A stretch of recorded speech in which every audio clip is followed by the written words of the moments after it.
Bab 167. Gak baik bicara ketika dikuasai amarah ataupun saat pikiran kita berantakan. Gak akan dapat solusi baik. Sanum pulang ya.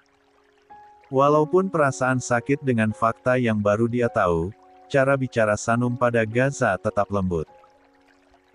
Namun tetap saja tatapan terluka dan tangis istrinya menjadi hal menyakitkan bagi Gaza. Kamu mau ninggalin aku? Tatapan Gaza sendu.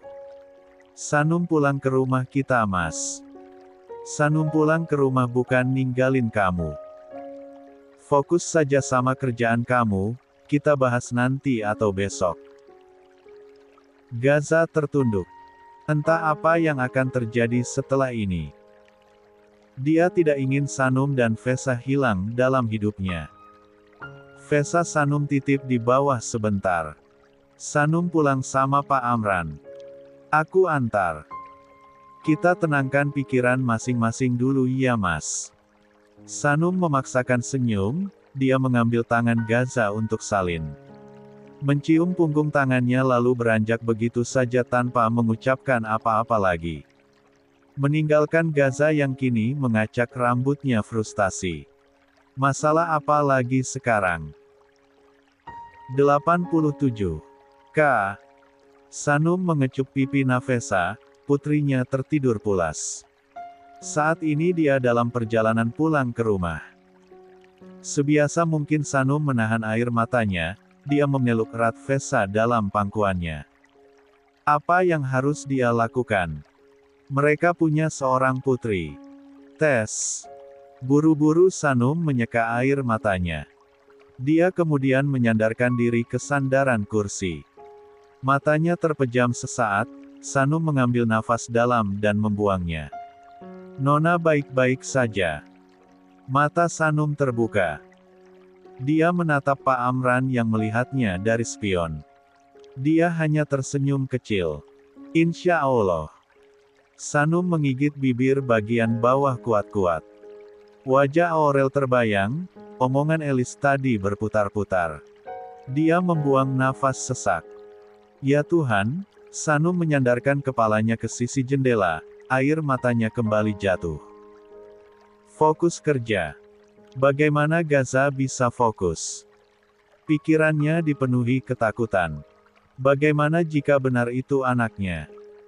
Bagaimana jika Sanum marah dan meninggalkannya? Membayangkan itu saja membuat Gaza ingin meledak. Apa kabar hidupnya? Dia tidak mau kehilangan keluarganya.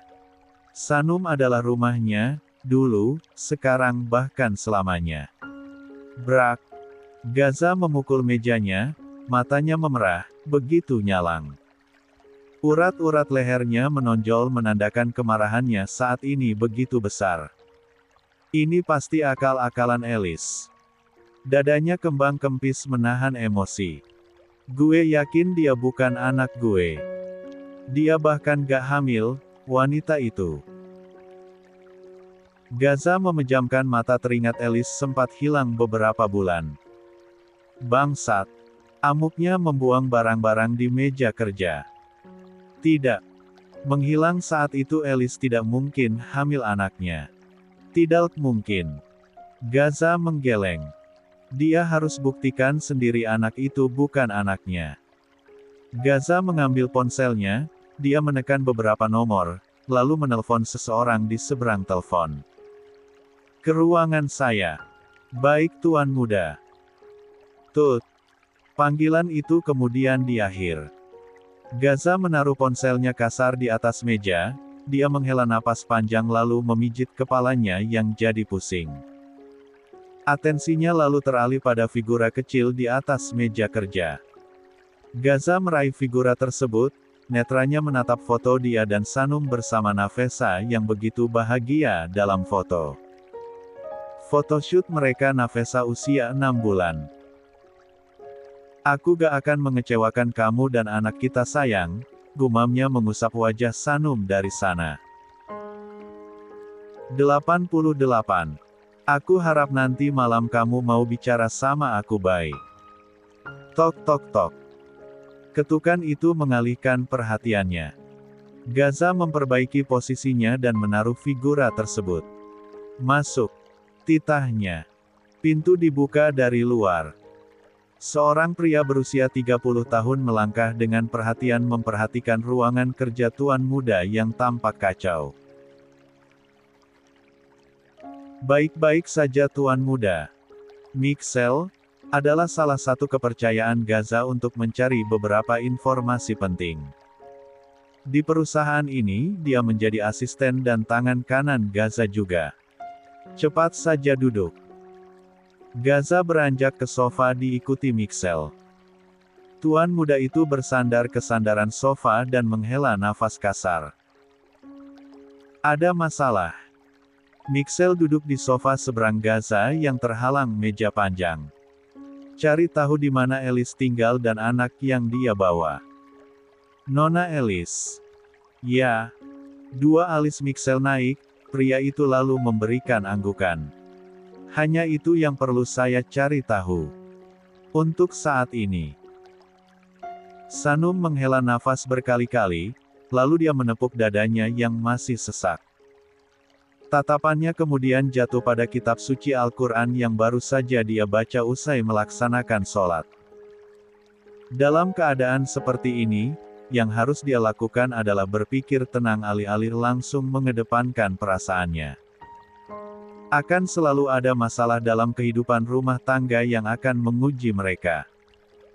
Masalah yang akan mengkokohkan atau malah memporak-porandakan ketahanan rumah tangga mereka. Tidak ada pernikahan tanpa adanya ujian. Tidak ada masalah yang muncul kecuali ada hikmah terbaik yang Allah berikan. Sanum selalu berjanji bagaimanapun masalahnya, dia akan mempertahankan rumah tangganya. Saat ini dia tidak boleh langsung menerima mentah-mentah ucapan Elis Khan.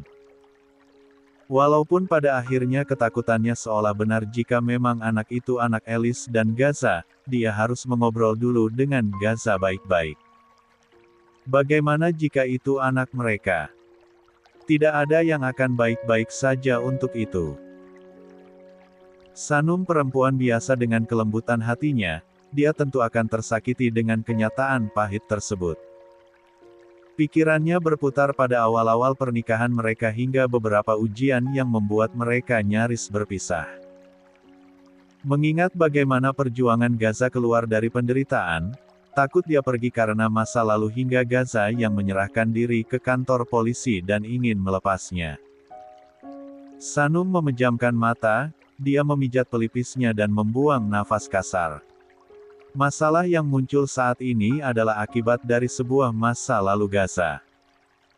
Pandangannya lalu teralih pada Nafesa yang terlelap di atas kasur. Sanum berdiri dan menaruh Al-Qur'annya. 89. Dia baringkan tubuh di sisi Fesa, menatap wajah damai putrinya. Air mata Sanum jatuh. Gaza mengendarai mobilnya di jalanan raya. Waktu menunjukkan pukul 3 sore, alih-alih pulang jam 5 dia langsung pulang lebih awal. Pikirannya begitu berkecamuk memikirkan masalah saat ini, dia berkendara dengan pikiran tidak pada tempatnya. Saat membawa mobil dia mengacak rambutnya frustasi dengan satu tangan. Gaza menghela nafas kasar lalu melonggar dasinya yang terasa sangat mencekik. Tatapan tajamnya menatap lurus ke depan, begitu melewati sebuah taman, perhatian Gaza teralih. Taman ini. Pikirannya ditarik pada beberapa tahun lalu saat dia dan Sanum duduk di sini, mereka menemukan anak kecil berusia 2 tahun yang kehilangan orang tuanya. Anak itu. Gaza membeku, mata itu mirip dengan mata anak tadi yang Elis bawa. Balita berusia 2 tahun yang terus-menerus memanggilnya papa. Nafas Gaza tercekat. Bagaimana mungkin? Bukankah anak itu punya orang tua? Ada wanita yang menjemput ke kantor polisi setelah dia dan Sanum mengantarkan bayi itu. Bola mata Gaza melebar. Dia langsung berputar arah dengan kecepatan penuh menuju suatu tempat. Bukankah ini bisa menjawab pertanyaannya? Tentang anak itu. Kantor polisi adalah tujuan Gaza. Dia segera turun dan masuk ke dalam. Gaza benar-benar lupa polisi yang 5 tahun lalu yang dia berikan laporan anak hilang. Dia menatap banyaknya polisi di kantor ini.